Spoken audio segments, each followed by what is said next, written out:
Hello everyone. तो अब continue करते हुए with next lecture and we will discuss about the occurrence of metals.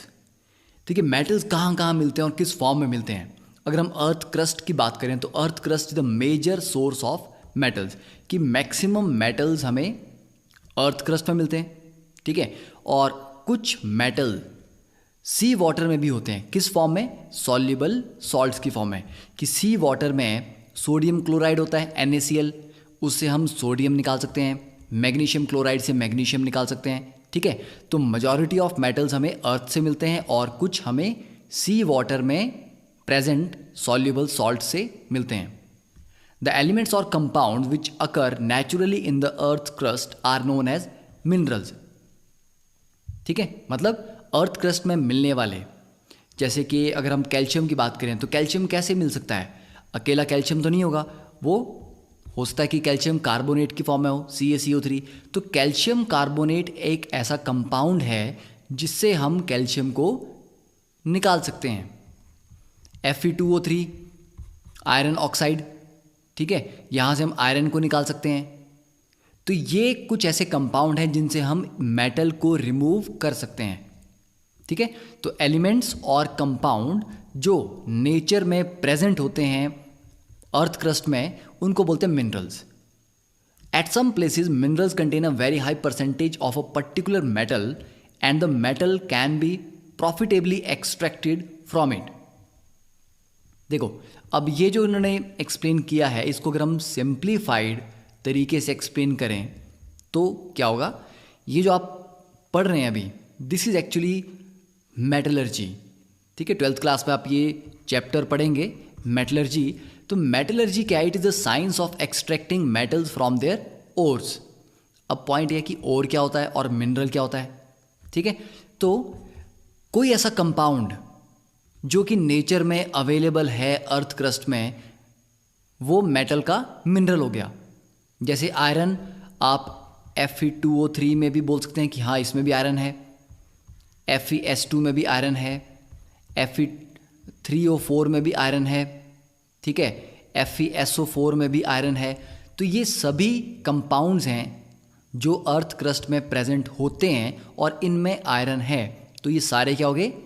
Iron के minerals. ठीक है, तो कोई भी ऐसा कंपाउंड जिसमें वो मेटल है और वो नेचुरली अवेलेबल है, that is called mineral. Second is ore. अब ये जो चार हमने यहाँ पर मिनरल्स लिखे, इन सभी से आयरन को निकालना बराबर आसान नहीं है। किसी से आयरन को निकालना थोड़ा कॉस्टली पड़ेगा, क्योंकि उस चीज़ को अलग अलग प्रोसेसेस के थ्रू आप प्रोसीड करवाएंगे। तो डिफरेंट प्रोसेसेस करवा के हम आयरन निकालेंगे। तो कोई एक केस आपको महंगा होगा, कोई आपको थोड़ा सस्ता पड़ेगा। मीन्स इकोनॉमिकल जो फैक्टर्स हैं वो वहाँ पर आ जाते हैं। तो आप ये देखो कि इन चारों मिनरल्स में से सबसे ज़्यादा चीप, सबसे सस्ता किससे निकल सकता है? आयरन। तो जिससे आयरन निकालना सबसे चीप हो, इकोनॉमिकली फिजिबल हो, उसको बोलते हैं ओर। ठीक है, तो ऐसा मिनरल जिससे मेटल को हम इकोनॉमिकली रिमूव कर सकें, एक्सट्रैक्ट कर सकें, दैट इज कॉल्ड ओर। तो मिनरल तो ये सारे हैं, पर इनमें से कोई एक या एक से ज़्यादा भी हो सकते हैं, वो ओर होते हैं। तो हम ये बोल सकते हैं कि every ore is a mineral, क्योंकि हर एक ओर जो एक मिनरल तो है, but every mineral is not ore. ठीक है, every mineral is not ore. तो सारे ओर मिनरल्स तो होते हैं, पर सारे मिनरल ओर नहीं होते। फॉर एग्जाम्पल आयरन की बात करें तो आयरन के लिए अगर हम FeS2 आयरन सल्फाइड से आयरन निकालना चाहते हैं तो क्या करेंगे? पहले स्टेप में उसको ऑक्सीजन के साथ हीट करके ऑक्सीडाइज करेंगे, तो ये कन्वर्ट होगा Fe2O3 में और SO2 गैस निकलेगी। फिर नेक्स्ट स्टेप में Fe2O3 को कार्बन के साथ रिड्यूस करते हैं, ये रिडक्शन हो रही है, रिड्यूस करके आपको फाइनली आयरन मिलता है। तो आयरन तो यहाँ पर भी मिल गया, पर इस प्रोसेस की जो प्रोडक्शन कॉस्ट है वो बहुत ज़्यादा है, इसलिए FeS2 को आयरन का ओर नहीं बोल सकते, क्योंकि ये कॉस्टली पड़ता है इससे आयरन को निकालना। ठीक है, तो I think that part is clear. अब ये कुछ एग्जांपल्स हैं कि और कैसे होते हैं, जैसे कि लेड है, ठीक है, तो लेड का और होता है गैलेना, लेड सल्फाइड, ठीक है, वो कुछ इस तरह का दिखता है। मरकरी को निकालते हैं मरकरी सल्फाइड से, जिसका कॉमन नेम है सिनाबार। आयरन के लिए आयरन सल्फाइड, जिसको पायराइट, जो भी हमने पढ़ा FeS2, तो ये होता है, इसको फूल्स गोल्ड भी बोलते हैं क्योंकि ये गोल्ड जैसा दिखता है पर गोल्ड होता नहीं है। फिर जिंक सल्फाइड ZnS, इसको स्फेलेराइट बोलते हैं। तो इस तरह डिफरेंट डिफरेंट मिनरल्स होंगे और होंगे, उनकी इस तरह की अपीयरेंस होती है, मतलब इस तरह के वो रॉक टाइप स्ट्रक्चर होता है। नेक्स्ट इज दिस क्लासिफिकेशन कि और हमें कैसे कैसे मिल सकते हैं। तो जो और है वो एलिमेंटल फॉर्म में भी होता है। एलिमेंटल फॉर्म का मतलब है कि जैसे कि गोल्ड कैसे मिलता है नेचर में, गोल्ड प्योर मिलता है क्योंकि गोल्ड बहुत कम रिएक्टिव होता है, ठीक है, तो गोल्ड हमें प्योर फॉर्म में मिलेगा। ऑलमोस्ट आप बोल सकते हो कि सिल्वर भी हमें प्योर फॉर्म में मिलता है, ठीक है। प्लेटिनम की बात कर सकते हैं। तो जो बहुत लो रिएक्टिविटी वाले मेटल्स हैं वो किस फॉर्म में मिलते हैं, अपनी प्योर फॉर्म में, तो वो होंगे एलिमेंटल ओर्स, ठीक है। फिर कंबाइंड ओर का मतलब है कि वो मेटल जो रिएक्टिव है, रिएक्टिव होने की वजह से वो नेचर में अकेले प्रेजेंट नहीं होते, एलिमेंट की फॉर्म में प्रेजेंट नहीं होते, वो या तो ऑक्सीजन के साथ कंबाइन करके ऑक्साइड बना लेंगे, कार्बोनेट बना सकते हैं, फॉस्फेट बना सकते हैं, ठीक है, सल्फर के साथ कंबाइन करके सल्फाइड बना सकते हैं, हेलोजन के साथ कंबाइन करके हैलाइड बना सकते हैं। तो कंबाइंड ओर को इन 3 कैटेगरीज में हम डिवाइड करते हैं, oxidised ore, sulphide ore and halide ore. अब ऑक्सीडाइज्ड को भी फर्दर या तो ऑक्साइड की फॉर्म में होगा कि जस्ट ऑक्साइड है, जैसे आयरन ऑक्साइड था, कॉपर ऑक्साइड है, पर दूसरा ऑक्सी सॉल्ट भी हो सकते हैं, जैसे कार्बोनेट है, फॉस्फेट, नाइट्रेट, सल्फेट। तो ये क्लासिफिकेशन है कि और कैसे कैसे प्रेजेंट हो सकता है, ठीक है, तो you can note it down. अब नेक्स्ट देखते हैं इन और के कुछ एग्जाम्पल। तो यहां पर आप देख सकते हैं कि ऑक्साइड और, जैसे जिंक का ऑक्साइड है, आयरन ऑक्साइड है Fe2O3, इसको हेमेटाइट बोलते हैं, Fe3O4 को मैग्नेटाइट बोलते हैं, ठीक है। बॉक्साइट ये एल्यूमिनियम का और होता है, जिसको Al2O3.2H2O सिंप्लीफाइड फॉर्म में लिख सकते हैं। Cu2O cuprite, MnO2 pyrolusite, SnO2 tin stone या कैसेटेराइट। तो ये एग्जाम्पल हो गए ऑक्साइड ओर्स के।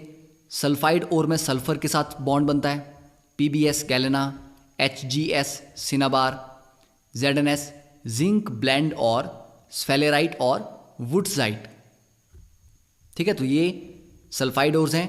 Then these are the halide ores, NaCl, KCl, CaF2, Na3, AlF6, cryolite, ये इंपॉर्टेंट आप याद कर सकते हैं, ठीक है। तो हेलोजन के साथ बनेंगे हैलाइड ओर्स। कार्बोनेट, जैसे कैल्शियम का और है कैल्शियम कार्बोनेट, मैग्नीशियम का मैग्नीशियम कार्बोनेट। फिर डोलोमाइट होता है कैल्शियम कार्बोनेट .MgCO3, मतलब magnesium carbonate dot calcium carbonate. तो ये कैल्शियम और मैग्नीशियम दोनों का और है। FeCO3 iron carbonate, siderite. Then we have sulphate ores, nitrate ores, then phosphate ores. तो ये सारी वैरायटीज़ हैं, ठीक है, आपको याद नहीं करना है, पर डेफिनेटली जब आप 12th में जाएंगे you have to memorise these ores. तो अभी से आपको एक थोड़ा आइडिया होगा कि हाँ इस तरह के ओर्स होते हैं, तो it will be easier for you in the 12th class. अब नेक्स्ट देखते हैं एक्सट्रैक्शन ऑफ मेटल्स, ठीक है, continuing with the NCERT part. तो you have learned about the reactivity series of metals. तो प्रीवियस लेक्चर्स में हमने देखा था कि कौन से मेटल्स ज़्यादा रिएक्टिव होते हैं और कौन से मेटल्स कम रिएक्टिव होते हैं। तो having this knowledge you can easily understand how a metal is extracted from its ore. तो ये जो रिएक्टिविटी में डिफरेंस है, इसका इफेक्ट उसकी एक्सट्रैक्शन पे भी पड़ता है, ठीक है। जो बहुत ज़्यादा रिएक्टिव मेटल होगा उसको हम किस तरह से एक्सट्रैक्ट करते हैं उसके ओर से, और जो कम रिएक्टिव मेटल है उसको कैसे एक्सट्रैक्ट करते हैं, उनमें डिफरेंस होगा, ठीक है। तो यहाँ पर उन्होंने ये डिफाइन किया कि some metals are found in the earth's crust in free state. Free state मतलब कॉपर, सिल्वर, गोल्ड, प्लैटिनम, ठीक है, ये कम रिएक्टिव होते हैं, इसलिए एलिमेंटल फॉर्म में मिलते हैं, एलिमेंटल ओर की फॉर्म में, ठीक है। The metals at the bottom of the activity series are the least reactive. तो कौन एग्जांपल है? Gold, silver, platinum and copper. अब कॉपर और सिल्वर कंबाइंड स्टेट में भी मिलते हैं। कैसे? अभी आपने पढ़ा था Cu2s, कॉपर का सल्फाइड और भी होता है, Cu2O ऑक्साइड और भी होता है, ठीक है। सिल्वर का Ag2O ऑक्साइड और होता है, ठीक है। और जैसे जैसे आप सीरीज में ऊपर जाएंगे तो मेटल्स की रिएक्टिविटी बढ़ती है। तो metals at the top of the activity series, potassium, sodium, calcium, magnesium, aluminium are very very reactive. इतने रिएक्टिव होते हैं कि ये नेचर में कभी भी अकेले नहीं मिलते, फ्री नहीं मिलते, ये किसी ना किसी के साथ रिएक्शन करके कंपाउंड बना ही लेंगे, ठीक है। क्या कंपाउंड बनाएंगे?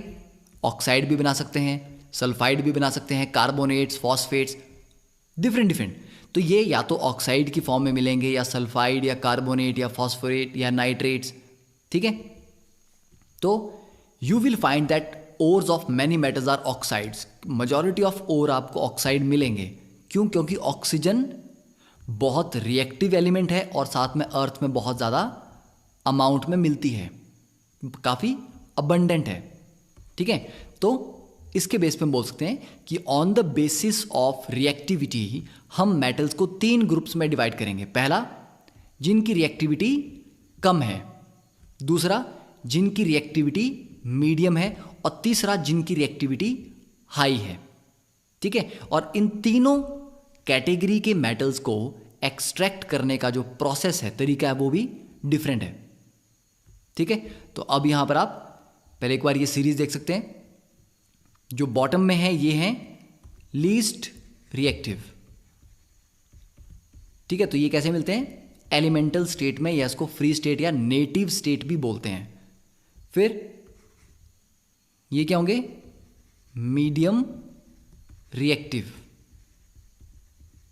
Okay. Zinc, iron, lead, copper, तो इनको कैसे हम करेंगे? एक्सट्रैक्ट करेंगे कार्बन के साथ रिडक्शन करके। और जो बहुत ज़्यादा रिएक्टिव है, हाईली रिएक्टिव, उनको कैसे हम एक्सट्रैक्ट करेंगे? इलेक्ट्रोलाइसिस से। तो याद रखना कि हाईली रिएक्टिव को इलेक्ट्रोलाइसिस से एक्सट्रैक्ट करते हैं, जैसे कि potassium, sodium, calcium, magnesium, aluminium. Medium reactivity वाले जिंक, आयरन, लेड, कॉपर को रिडक्शन विद कार्बन। और जो नेटिव या फ्री स्टेट में मिलते हैं वो तो वैसे ही फ्री हैं, उनको एक्सट्रैक्ट तो करना ही नहीं है किसी से, ठीक है। तो ये सीरीज आपको याद होनी चाहिए। नाउ दिस पर्टिकुलर डायग्राम ये बताता है आपको कि किस तरह से हम एक ओर से मेटल निकालते हैं। पहला देखो इन्होंने यहां पर पार्ट क्या लिखा है? Concentration of ore. What is called concentration of ore? Concentration का मतलब है रिमूवल ऑफ इंप्योरिटीज या रिमूवल ऑफ अनवांटेड पार्टिकल्स, ठीक है। उसको गैंग भी बोलते हैं, GANGUE, गैंग। तो जो अनवांटेड पार्टिकल्स है ना, कि जो आपके पास रॉक फॉर्म में मैंने आपको ऊपर दिखाया था उसका फोटो, ठीक है। तो इमेज में आपने देखा था कि रॉक फॉर्म में ओर होता है। उस रॉक को जब आप क्रश करेंगे, उसको पाउडर बनाएंगे, पाउडर में काफ़ी सारी इम्प्योरिटीज़ होंगी, मिट्टी होगी, कुछ और चीज़ें होंगी, ठीक है। तो जो अनवांटेड चीज़ें हैं उनको रिमूव करने के प्रोसेस को बोलते हैं कंसंट्रेशन ऑफ ओर। तो पहले आपने क्या किया? आपके पास जो रॉक फॉर्म में थी उसको क्रश करके छोटे छोटे पीसीज में किया, कन्वर्ट किया। फिर उन पीसीज को फर्दर पाउडर फॉर्म में कन्वर्ट किया। पाउडर फॉर्म को डिफरेंट प्रोसेसेस के थ्रू अनवांटेड पार्टिकल्स या जो गैंग है उसको रिमूव किया, ठीक है। अब जो आपके पास कंसंट्रेटेड ओर आ गया, कौन सा ओर? कंसंट्रेटेड ओर, जिसे अनवांटेड पार्टिकल्स रिमूव कर दिए गए हैं। उसमें हम देखेंगे कि अगर वो हाईली रिएक्टिव मेटल हैं तो इलेक्ट्रोलाइसिस करेंगे उसके मोल्टन ओर का, मतलब उसके ओर को मेल्ट करके उसका इलेक्ट्रोलाइसिस करेंगे, उससे हमें प्योर मेटल मिलता है। अगर मीडियम रिएक्टिविटी का मेटल है फिर देखना पड़ेगा कि कार्बोनेट ओर है या सल्फाइड ओर है। कार्बोनेट है तो कैल्सिनेशन करेंगे, ठीक है। कैल्सिनेशन क्या होता है? कैल्सिनेशन में हम हीट करते हैं, स्ट्रांगली हीट करते हैं इन एब्सेंस ऑफ एयर। तो calcination is heating in absence of air at temperature just below the melting point. ठीक है, तो इतने टेम्परेचर तक हीट करना है कि जस्ट वो मेल्टिंग पॉइंट से थोड़ा सा लोअर टेम्परेचर पे रहे। ठीक है, तो ये प्रोसेस हो गया कार्बोनेट ओर के लिए कि कार्बोनेट ओर को कैल्सिनेशन करनी है। क्यों करनी है? कार्बोनेट ओर को जब आप हीट करते हैं इतना स्ट्रांगली तो क्या होता है, उसमें से कार्बन डाइऑक्साइड निकल जाती है। ठीक है, कार्बन डाइऑक्साइड निकल जाएगी तो फिर आपका ऑक्साइड बन के आ जाएगा। जैसे कि कैल्शियम कार्बोनेट है, इसको स्ट्रांगली हीट करो तो कैल्शियम ऑक्साइड बचेगा और CO2 गैस निकल जाएगी। This is called calcination. तो कार्बोनेट से CO2 निकाल दो और ऑक्साइड आ गया तो आपको मिल गया ऑक्साइड। और अगर आपके पास सल्फाइड ओर है तो उसकी रोस्टिंग करते हैं। रोस्टिंग जैसे आपको नॉर्मली नाम से भी लग रहा है, रोस्ट करना है किसी चीज़ को। रोस्ट करने का मतलब है हीट करना है, पर रोस्टिंग में एयर काफ़ी प्रेजेंट होती है, एक्सेस ऑफ एयर प्रेजेंट होती है। ठीक है, तो यहाँ भी हीट ही करना है, but heating in excess of air. किसको हीट करना है? ओर को। ठीक है, excess of air just below the melting point. तो उससे क्या होता है, जो सल्फाइड है वो ऑक्साइड में कन्वर्ट हो जाते हैं। ठीक है, उसका एग्जांपल ऐसे लिखो आप कि आपके पास जिंक सल्फाइड था, तो इसको आपने एयर में हीट किया तो एयर में ऑक्सीजन होगी, तो 3O2 के साथ हीट करने पे ये कन्वर्ट हो गया 2ZNO।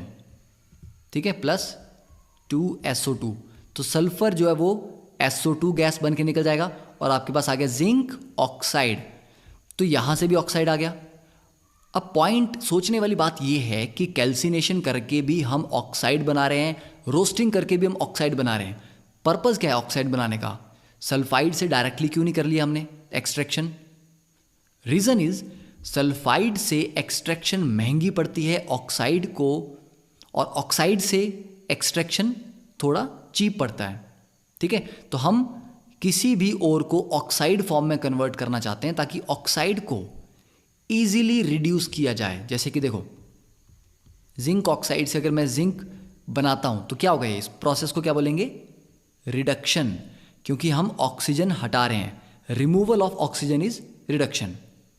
सिमिलरली कैल्शियम ऑक्साइड से मैं ऑक्सीजन निकाल दूं तो कैल्शियम बच जाएगा। तो मतलब जो आपके पास ऑक्साइड आ गए हैं उनकी रिडक्शन करनी है और आपको क्या मिलता है फाइनली? मेटल। और ये जो मेटल मिला, इस मेटल को आगे फर्दर प्योरीफाई करना है। ये प्योर मेटल नहीं है।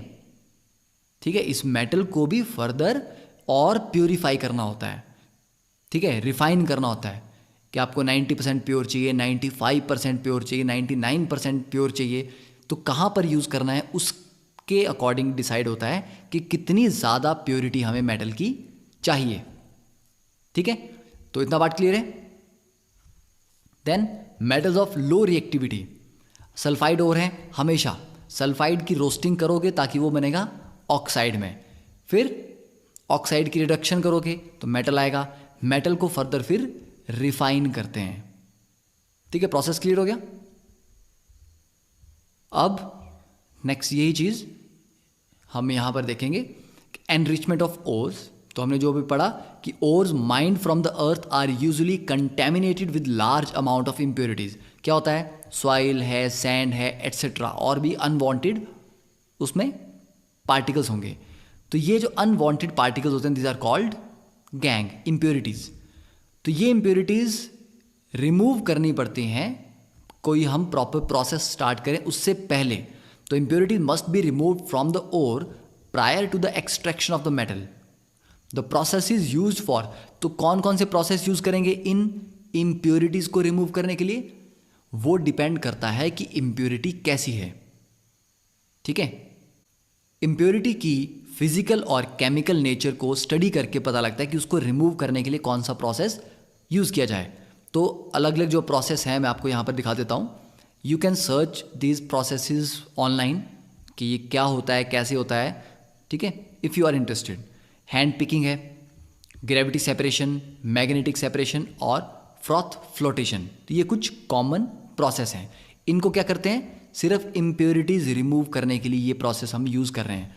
तो ये जो इम्प्योरिटीज़ रिमूव करने का प्रोसेस है, इस प्रोसेस को बोलते हैं कंसंट्रेशन ऑफ ओर या dressing of ore. Okay, now next is extracting metals low in the reactivity series. तो जो मेटल रिएक्टिविटी सीरीज में लो है, मतलब काफ़ी कम रिएक्टिव है, सिल्वर गोल्ड तो ऑटोमेटिकली प्योर फॉर्म में मिलता है, ठीक है, पर और होंगे जैसे कॉपर है, पेन, मरकरी है। तो इनको कैसे करना है, तो देखो, the metals low in the activity series are very unreactive. तो अगर ये प्योर फॉर्म में है तो कुछ नहीं करना, पर अगर इनका ऑक्साइड है तो ऑक्साइड को क्या करेंगे, can be reduce to metal by heating alone. मतलब ऑक्साइड को सिर्फ हीट करने से उनका ऑक्सीजन निकल जाएगी और मेटल मिल जाएगा। फॉर एग्जाम्पल सिनाबार HgS, तो हमारे पास है मान लीजिए HgS, तो इसको आप सिंपली हीट करेंगे। तो HgS सॉलिड को हीट किया आपने एयर में, ठीक है, तो एब्सेंस ऑफ एयर नहीं होनी चाहिए, ठीक है, हीटेड इन एयर, तो दिस इज हीटेड, तो यहाँ पे ऑक्सीजन निकल जाएगी,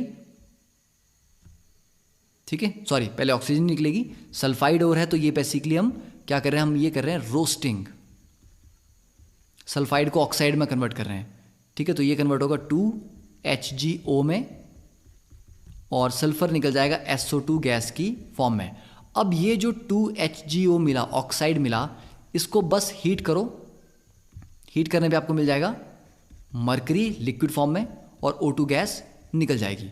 तो क्या करना है, ऑक्साइड होंगे तो सिंपली हीट करो, सल्फाइड है तो पहले रोस्टिंग करके ऑक्साइड बनाओ और फिर ऑक्साइड के बाद उसको हीट करो। सिमिलरली कॉपर के केस में, कॉपर का भी सल्फाइड होता है तो उसकी रोस्टिंग करेंगे पहले, ठीक है, तो सल्फाइड की रोस्टिंग की तो उसका बनेगा oxide 2Cu2O solid plus sulphur SO2 gas बन के निकल जाएगा। अब ये जो ऑक्साइड है कॉपर के केस में एक स्पेशल है, ऑक्साइड को जस्ट हीट नहीं करना, ऑक्साइड को उसके सल्फाइड के साथ मिक्स करके हीट करना है, ठीक है। दिस इज इंटरेस्टिंग कि कॉपर का देखो जो सल्फाइड था ना, कुछ पार्ट हमने ऑक्साइड में कन्वर्ट किया, तो पूरा का पूरा रिएक्शन तो नहीं हुआ, तो जितना आपने सल्फाइड लिया था सारा का सारा एकदम से तो कन्वर्ट नहीं होगा ऑक्साइड में, कुछ पार्ट होगा। तो कुछ पार्ट जब ऑक्साइड में कन्वर्ट हुआ, बाकी कुछ सल्फाइड था, तो अब आप हीट तो कर रहे हो, तो वो हीट करने पे ये कंप्लीटली कॉपर सॉलिड में कन्वर्ट होगा, ठीक है। तो आई थिंक इतना पार्ट क्लियर होगा कि कॉपर के केस में ऑक्साइड और सल्फाइड दोनों को इकट्ठे हीट करते हैं, जिससे हमें कॉपर मिलता है और सल्फर और ऑक्सीजन कंबाइन करके SO2 बना के एस्केप कर जाते हैं, ठीक है। Now next is extracting metals in the middle of the activity series. तो मिडल में कौन थे, iron, zinc, lead, copper, moderately reactive metal. तो ये जनरली कैसे होते हैं, these are usually present as sulphides और carbonates in nature. It is easier to obtain a metal from its oxide as compare to its sulphides and carbonates. तो यही मैंने आपको बताया था कि ऑक्साइड से मेटल निकालना आसान है कंपेयर टू सल्फाइड से या कार्बोनेट से, इसलिए सल्फाइड हो, कार्बोनेट्स हो, इन सबको पहले ऑक्साइड में ही कन्वर्ट करना है, ठीक है। यहाँ पर उन्होंने मेंशन किया है कि the sulphide ores are converted into oxides by heating strongly in the presence of excess air. तो जब एयर एक्सेस में हो तो उसको रोस्टिंग बोलते हैं, जब एयर की एब्सेंस हो तब उसको कैल्सिनेशन बोलते हैं, ठीक है। सेकंड में लिखा है in limited air, limited air या एब्सेंस ऑफ एयर में इसको बोलते हैं हीटिंग को कैल्सिनेशन, ओके। अब देखते हैं यहाँ पर हम जिंक के लिए ये प्रोसेस कैसे होते हैं।